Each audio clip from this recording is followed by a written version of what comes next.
Emerging from negotiations in Geneva, Kiev's envoy and U.S. Secretary of State Marco Rubio seemed optimistic about a deal to end the war in Ukraine.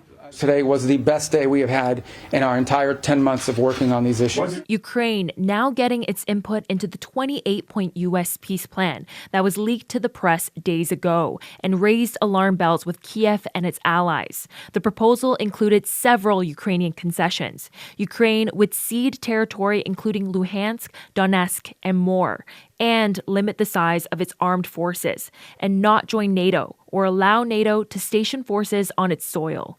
It's very, very difficult for the Zelensky government or any Ukrainian leadership, for that matter, to agree even in part to this agreement. This would be game over for Ukraine as we know it as a sovereign nation. As Russia continues to batter Ukrainian cities, its initial response to the plan was positive.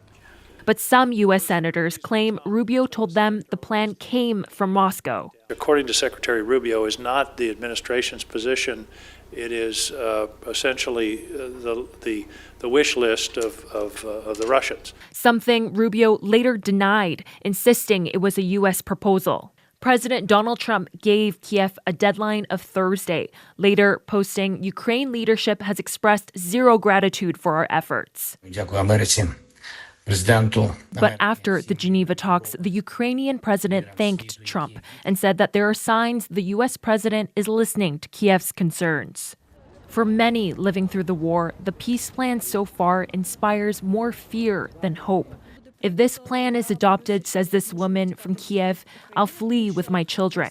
In a joint statement, the U.S. and Ukraine delegations said the talks have already led to an updated draft of the peace plan, with final decisions to be made by the U.S. and Ukrainian presidents.